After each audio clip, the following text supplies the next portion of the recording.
Welcome, Dolphins fans, haters, and everyone in between to your favorite show discussing the greatest franchise in sports, the Miami Dolphins. This is the PhinsPod. My name is Moose, your host, and today we're talking offseason. The new league year begins in March, so we have a little time to digest what we know about this team and where we would like to see them go in the future. The team has some things they need to clear up. That includes hiring an offensive coordinator, which we will get into, as well as finalizing some potential contract extensions and disputes. Not to mention a wild rumor which circulated the sports world over the weekend. We'll talk about that, and as always, we'll take a quick look at the latest stories published over at PhinsPod.com. Quickly, before we get started, I'd really appreciate it if you guys could leave a review on Apple Podcasts for the show.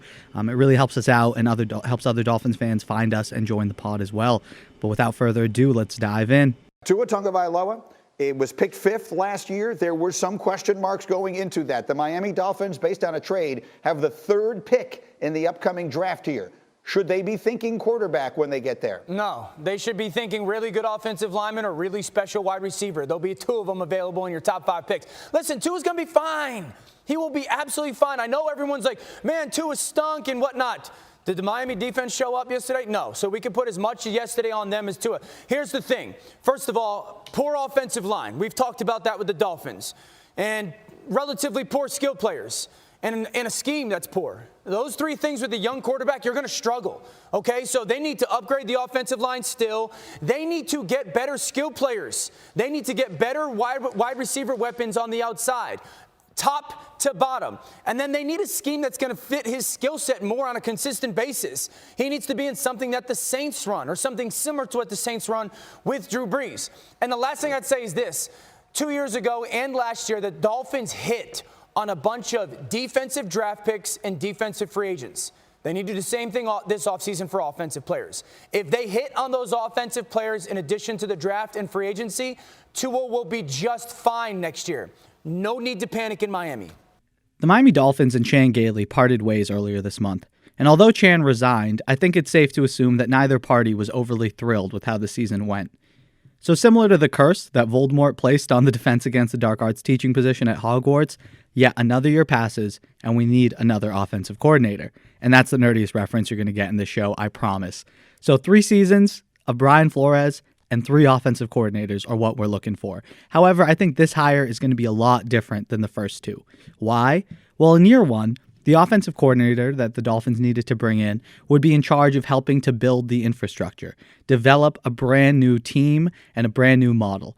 And that was Chad O'Shea, and his infrastructure was just a little too complicated. As we found out, a lot of players were struggling to grasp some of the concepts, especially considering he was coming from a place where the quarterback running that system had been in it for well over a decade. So he was eventually let go just because the team was having difficulty grasp the type of offense that Chad O'Shea wanted to run. So to simplify things, in year 2, the Dolphins decided to bring in an elderly, seasoned veteran coach who has ample experience with your projected starting quarterback, Ryan Fitzpatrick. Back in January of last year, Ryan Fitzpatrick was the starting quarterback. No one knew who Miami would get in the draft. I don't think they even knew if Tua would be available. So the second hire was for the quarterback that you had, and that was Chan Gailey. And you knew that you would be taking a young signal caller at some point, but this hire was done with the desire to keep some semblance of continuity. Chan was that. He was that continuity. And although he was a new coach, his philosophies and overall football ideology were familiar to the most important player on the team last year, Ryan Fitzpatrick. Now, the team must hire an offensive coordinator with an eye on the future. So no longer needing to appease an old veteran quarterback, we need someone who understands who this team is, who their quarterback is, and what he does best in order to then become an offense that hits at all cylinders.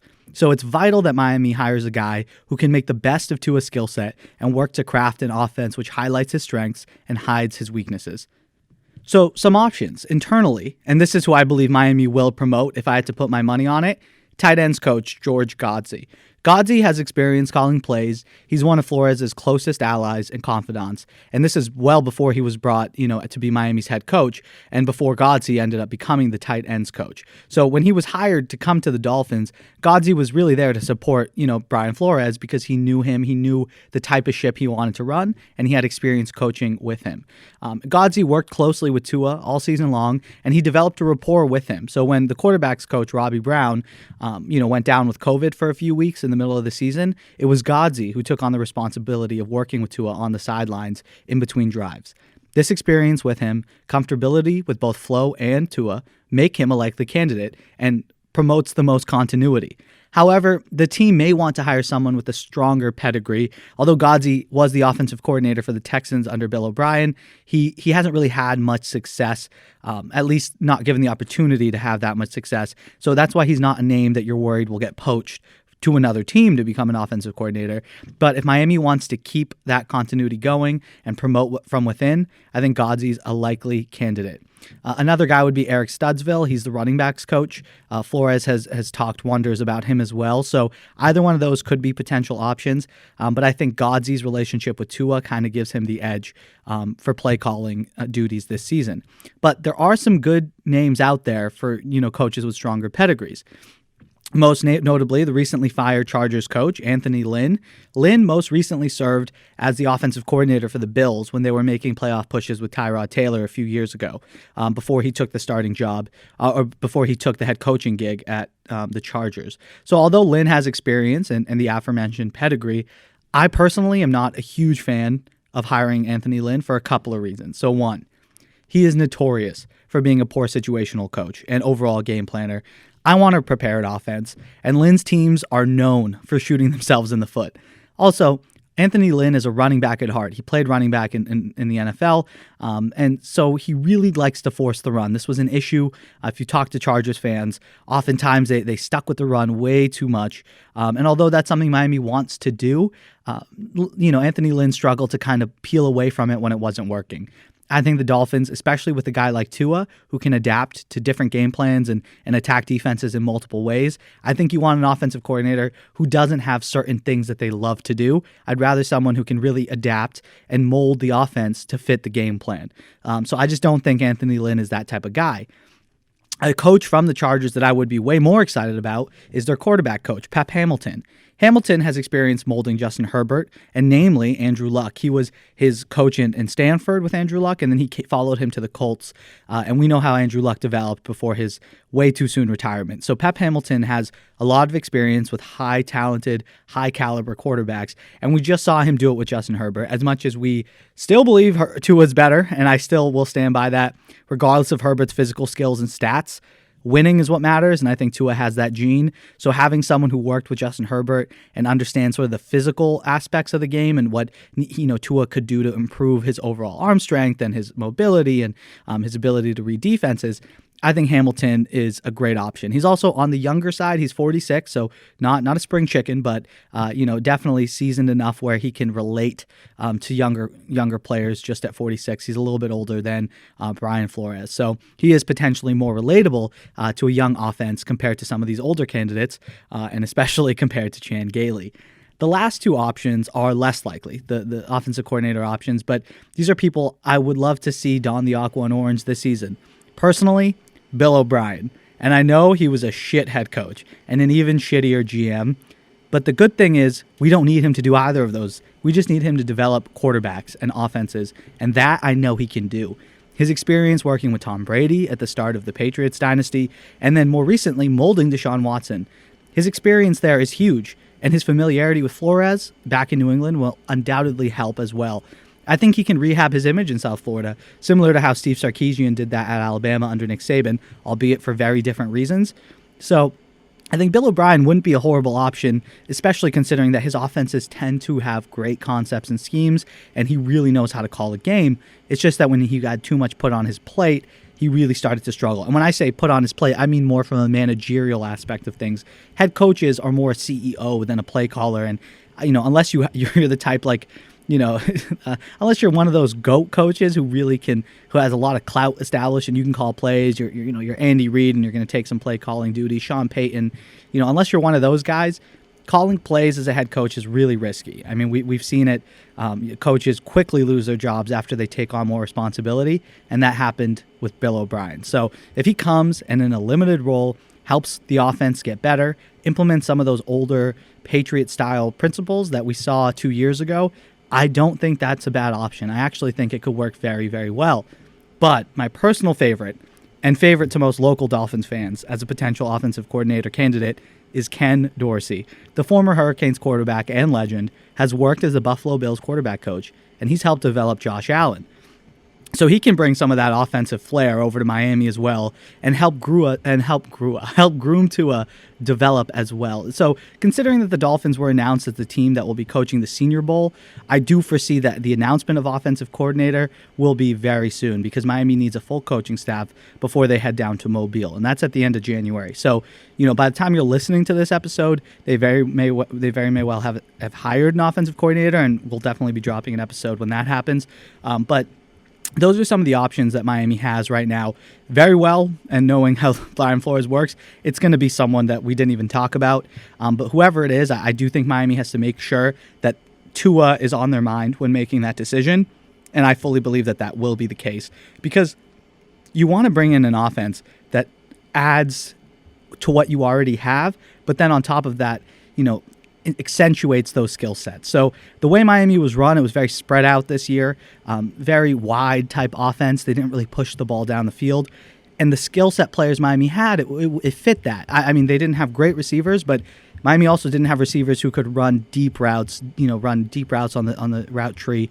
These weren't the type of players that the Dolphins had. They had guys who were better in the 5 to 10 yard route tree. So changing the skill position, getting an offense that suits some of their best players like Devontae Parker, Mike Gesicki, and Tua is huge if Miami wants to succeed offensively in 2021. So next on the agenda is Senior Bowl. We just talked about it, but normally a team as good as Miami was in 2020 would not be given the ability to coach the Senior Bowl. But for some reason, their behind-the-scenes string pulling has really paid off just because the way the NFL works, it's really socialistic, borderline communistic with how they like to try to keep parity. And I think in a league, that is how things should be run. You look at the NBA, certain markets have a tough time, climbing themselves out of holes. It's hard to attract free agents. On top of that, there's only 5 players. It's a far more, based on how players like to run things. There's a draft lottery. So basketball is more about players and sort of high-profile NBA personalities, while the NFL is a lot more about team building. And so not only can you see with the hard cap that the NFL uses, but the way that the draft works, how, depending on your record is your position, there's no lottery, anything like that. The waiver wire operates similarly based on, when you pick someone up on the waiver claim and what your overall record is. So the NFL really likes to try to help the teams at the bottom climb their way back up. And so that's what the Senior Bowl is. The Senior Bowl is a week of practice of all seniors who are invited, who are eligible for the NFL draft come, and there's a North team and a South team. I believe it's actually East and West, but those two teams are coached by 2 NFL franchises who get to spend a week working hands-on with these draft prospects. And essentially they put on a game that's seen by all the players, seen by all the front office people across the league, and it helps a lot in evaluating potential draft picks. And you see a lot of players, offensively, defensively, special teams, get picked because of good Senior Bowl performances, because you're playing the best of the best. And if you're from a small school and you're going up against SEC Power 5 conference schools and you're able to really show out at the Senior Bowl, it helps with your draft stock immensely. So Miami getting this opportunity is huge because it allows them access to the newest crop of talent coming into the league.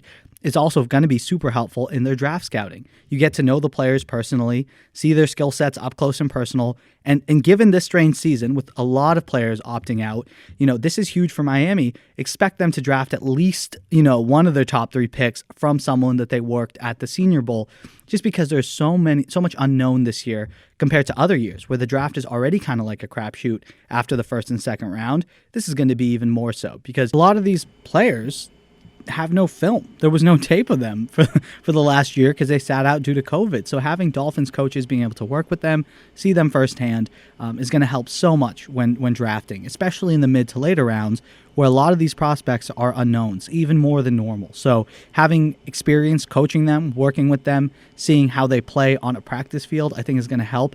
And I think Miami is going to end up taking a good amount of players that they work with in Mobile later this month. All right, and our last topic, and I have been avoiding this, but it's time to talk about it, Deshaun Watson.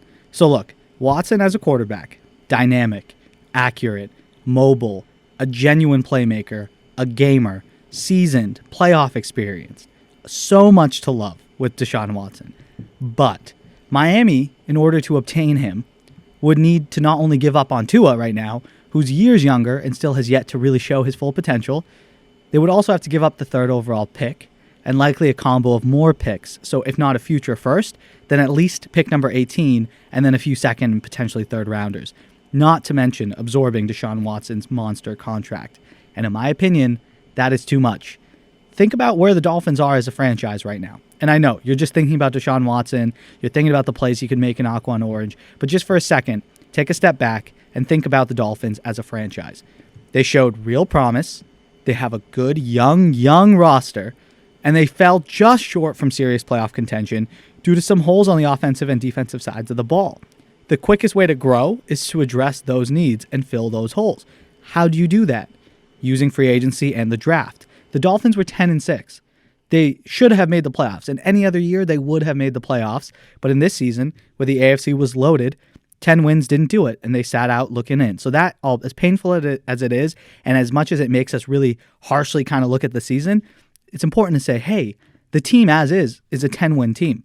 And they had a rookie quarterback. So that's important to just remember. It's not like this is a 6 to 8 win team that has talent, but the quarterback's really holding them back, and having a real playmaker at that signal caller position will help elevate the team to a double digit. No. The Dolphins already can win double digits with the way that they're coached and the way that they've been building.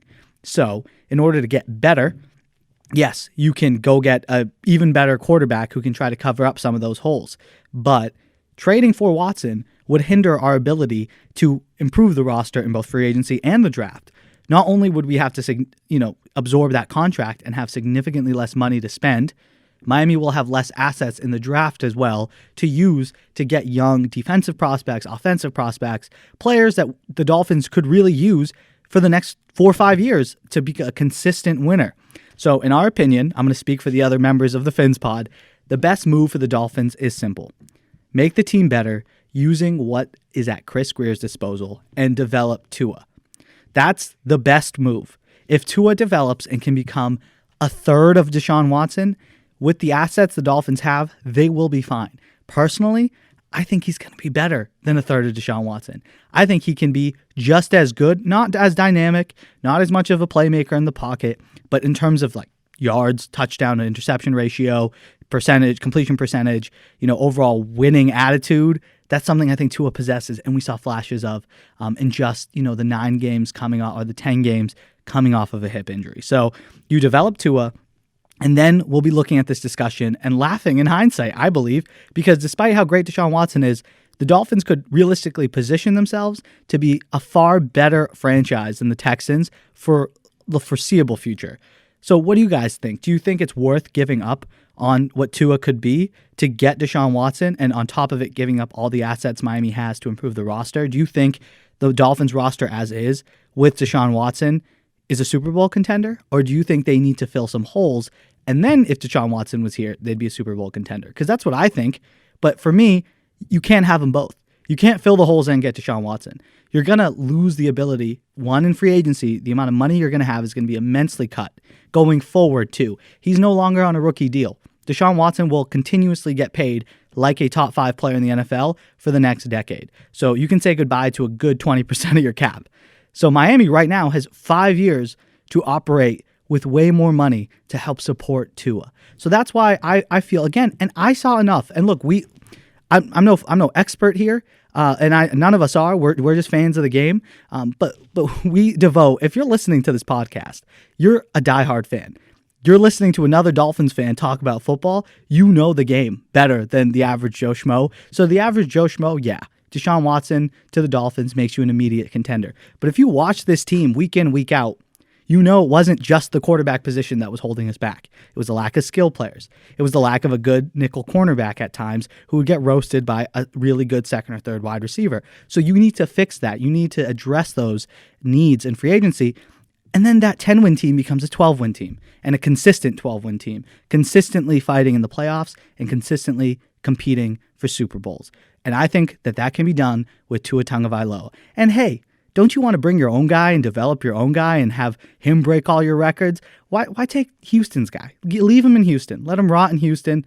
I'm sorry, Deshaun. I hope you get a better opportunity elsewhere. ideally away from the AFC East and away from the AFC. But if we can't have you in Miami, I don't want you anywhere else. And if you're going to stay in the AFC, enjoy the Houston Texans, that shit show of a franchise. So, personally, as great as the idea of Deshaun Watson in the Dolphins uniform is, I much rather would like to see us winning championships, the way we built this thing, and keep that going. Because trading for Watson, it would kind of look weird. What type, that wasn't planned. That was an opportunity that just came up. The Dolphins are building something sustainable. And really trading for Deshaun Watson's kind of an impulsive move that, yes, might short-term be great and maybe next year help immediately. But then when you have a lot of holes that need to be filled, more contracts come up, and you don't have the money and your team gets worse, then you end up like the Texans. So I really would like to see the Dolphins stick with Tua because he showed me enough, and I'm excited to see what a full offseason of working on his strength, mobility, focusing on the quarterback position, not rehabbing his hip, trying to be the best quarterback he can be. I have a lot of confidence that Tua is going to come out much, much improved in year 2. Yeah, I just thought it was crazy. I mean, number one, I get it. If you bought a franchise, then you can hire whoever the heck you want. I get that. But why would you go to this young man and say, listen, I want your input, and then just and totally disregard it? Mm-hmm. So if you're going to say that he's going to be part of the process, then allow him to be part of the process. And so to me, it was just, it's a bad look either way. And I mean, could you imagine if you trade Deshaun Watson? This is one of the best quarterbacks in the league, and he's young. And oh my God, you're going to trade him? Like, that blows me away. It absolutely blows me away. But you might not have a choice. I mean, if you never had to bring him in. That's what I don't understand. He never asked you to bring him in to make into the decisions. Right. Why the hell do you tell him you're going to listen to him, and then all of a sudden you dismiss it? I don't know. Thank you guys so much for listening. That's going to do it for us here. I hope you enjoyed this quick chat about the Dolphins' current situation. We have a long offseason ahead of us, and we'll be here each and every week, if not more regularly, to talk about everything going on in Phins Nation. Thank you for tuning in to this episode of the PhinsPod. As always, I really hope you enjoyed it. We actually have an awesome Tua Tagovailoa highlight video dropping on the channel later this week, so please go check out PhinsPod on YouTube and subscribe to get all of our content. If you're watching on YouTube, then I don't know what you're doing. Hit that big red button. And please remember to follow the show wherever it is that you listen, just to never miss a chance to chat about your favorite team, the Miami Dolphins. The show itself is available on all platforms, that's Spotify, Apple and Google Podcasts, Amazon Music, and YouTube. Continue the conversation on Twitter and Instagram at PhinsPod. And as always, check out the site for news and content, PhinsPod.com. We'll be uploading all the episodes there as well, so if you ever miss one or want to check, just hit the website and you'll be able to see. I hope you have an amazing day, and until next time, stay safe. Love y'all.